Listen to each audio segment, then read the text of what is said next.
দর্শক, মহান স্বাধীনতা দিবস ও জাতীয় দিবস উদযাপন উপলক্ষে মুক্তির ফুলবাড়ি যে স্মৃতিস্তম্ভটি রয়েছে সেখানে কিন্তু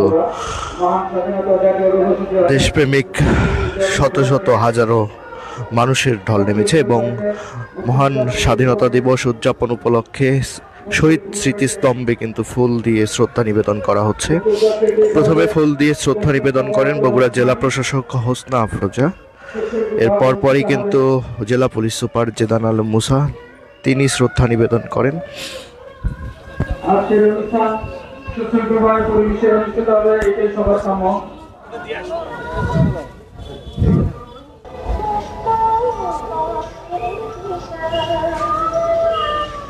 অর্পণ করছেন জেলা পুলিশ বগুড়ার পক্ষে জনাব মোহাম্মদ জেদান আলম মুসা, সিপি মহোদয় সহ জেলা পুলিশের ঊর্ধ্বতন কর্মকর্তা। এবারে পুষ্পস্তবক অর্পণ করবেন বাংলাদেশ মুক্তিযোদ্ধা সংসদ উপজেলা প্রশাসন,